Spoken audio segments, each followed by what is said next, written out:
Welcome to EKU Then and Now. I'm your host, Paul Blanchard, and I spent 35 years at Eastern as a faculty member and administrator. The focus of this program is on prominent EKU faculty, staff, and alumni who have had a meaningful involvement at Eastern during its history of more than 100 years. They will comment on what EKU has been like during its storied past, how it has changed, and what we might expect its future to hold. Our guest this month is Karl Park, who is several of the categories that I mentioned. He's EKU's longtime sports information director.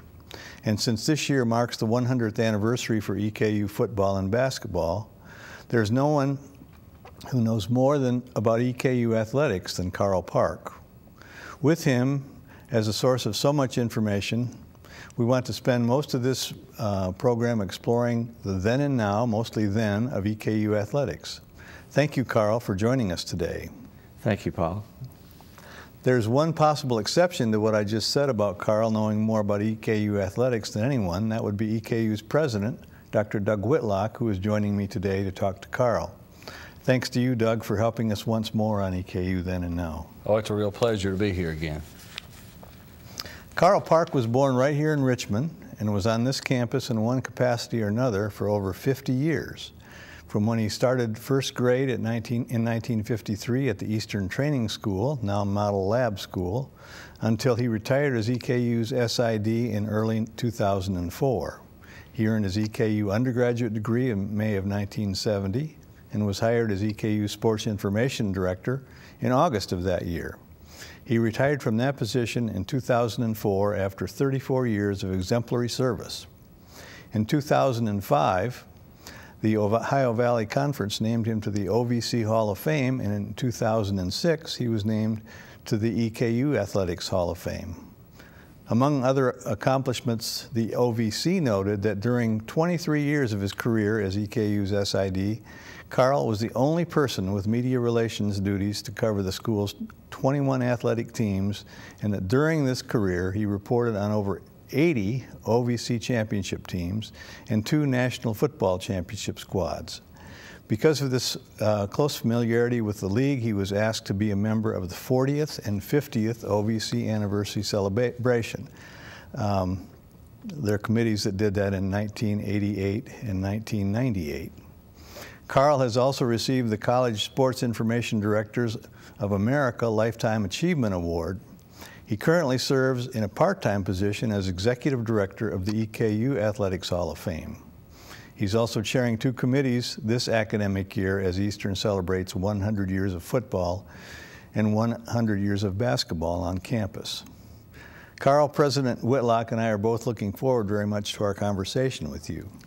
And we've pretty much taken up the whole time with all of your accolades, but let me first go way back with you, Karl, and if you can remember why you decided to come to EKU rather than some other college. Well, of course, EKU is our hometown college, and I'd grown up following the Maroons of Coach McBrayer and Coach Prisnell in football. And I had already been on campus for 12 years. So I was familiar with all the buildings, a lot of the professors. Either I knew them from the academic setting or at church. So it was an easy decision and one I've never regretted. Say something about the Eastern Training School. What was that like? Do you remember some of your teachers there? I sure do. It was a really relaxed environment. It was a small school, and I remember Miss Alvis was, I think, 3rd grade, and Miss Park, no relation, was 2nd grade, and Miss Story was one of our teachers, and Jay Dorland Coates, I believe I got this correct, he was our principal way back in the, that would have been, I guess, 54 to 50. And you took classes, some in the university building, is that right? Yeah, the 7th grade year we moved over to the university building.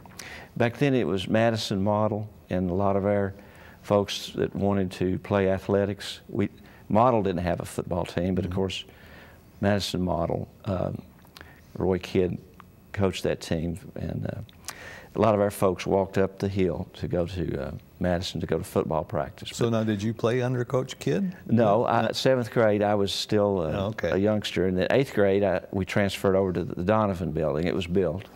And I did play 4 years of baseball and basketball for Shirley Kearns over at Model. So, but the Eastern Training School was, it was a good time. I remember the playground was out to the side where the Morse Science Building is now. And we would go out for recess, and they had some swings. We'd all, of course, end up with some kind of ball to play out there. But it was a very, the campus was quite a bit smaller at that point. So the ravine was? It was just a total ravine. It was a it was much enlarged. It's just an enlarged ravine from what we have now. And then during your college life in the early 60s, who were some of the professors you remember the most? Well, I was in business. I grew up, I loved numbers, and Arthur Wickersham was my high school math teacher. And he had talked with me about pursuing some kind of math-related, I guess, job opportunity. So he suggested I look at that. And I did, I guess math came easily to me.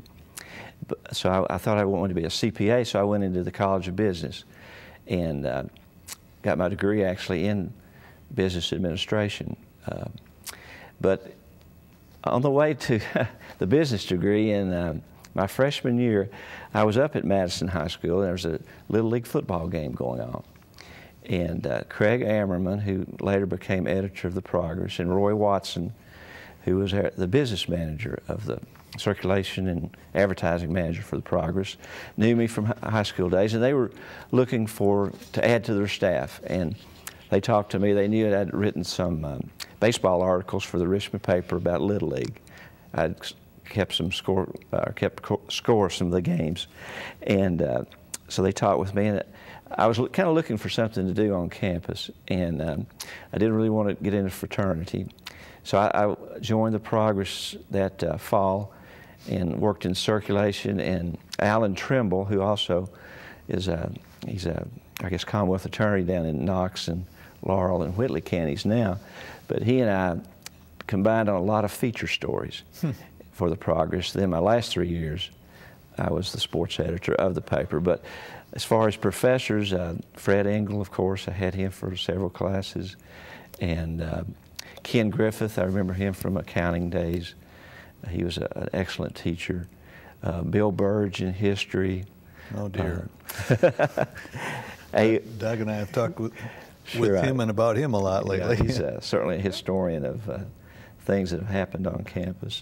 A.L. Whitt in biology, and some of the administrators that were around. Of course, we had Neil Donaldson was part of the campus scene, and John Rowlett was with Dr. Martin for several years, and Dr. Powell, of course. And Don Feltner hired me in August of '70, and he was, at that point, I believe his title was Dean of Public Affairs. And then it upgraded, I guess it was an upgrade, to Vice President for Public Affairs. Then they added several other divisions under Mr. Feltner, but he was certainly helpful. He had already done what I was doing, along with President Whitlock. They had both had sports information duties, either while they'd already graduated or sometimes as a student. So we had a good resource there, and they kind of took me under their wing and helped me along.